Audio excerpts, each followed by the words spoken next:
I'm Sister Sibayan, Fabiana Gomez Sibayan. Nabaptize ako last June 22, 1997. 2 years akong member sa ngayon. Ang missionaries na nag-convert sa akin, nung una si Elder Shetel. Siguro kung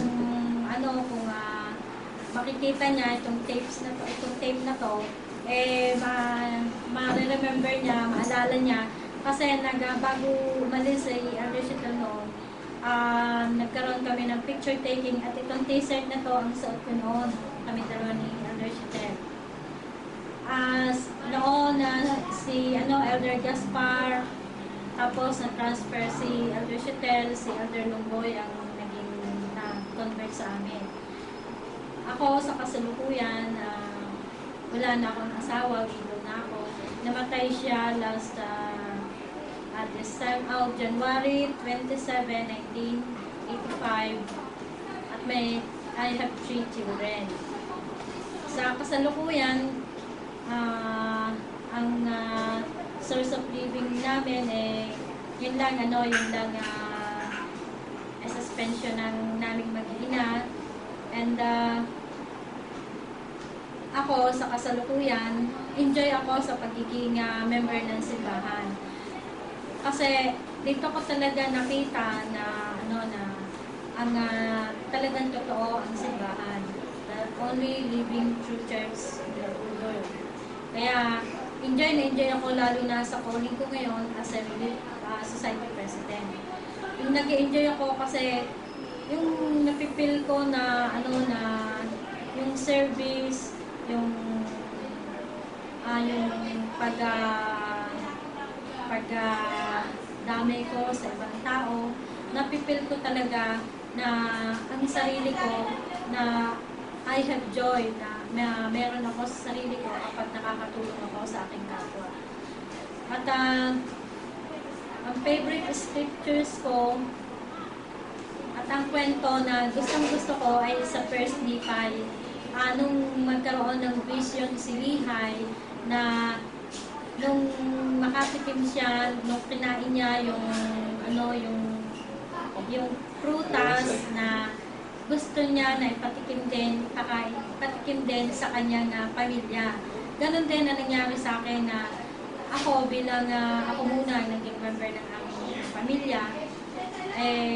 Gusto ko rin na yung aking pamilya makatikim din ng ganitong klase ng prutas na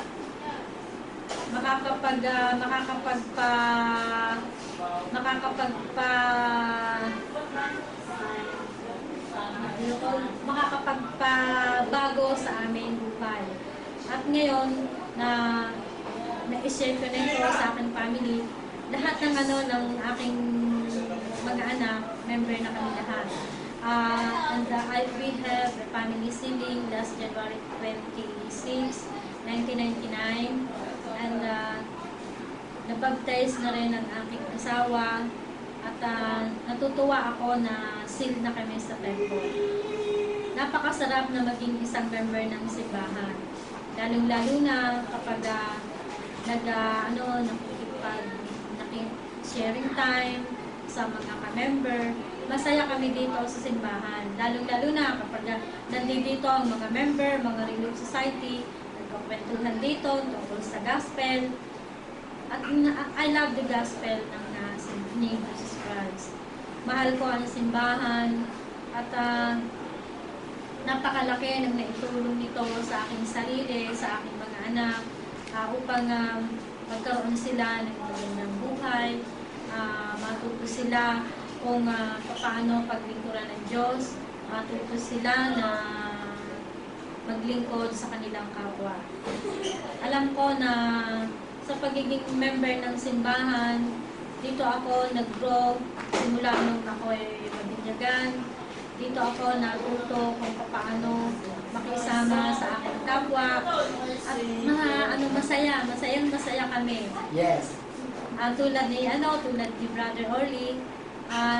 Nga pala si Elder Weaver, yung aking isang anak na si Junjun, siya yung naging kumpanya niya kapag nag-i-school sila ng mga missionaries.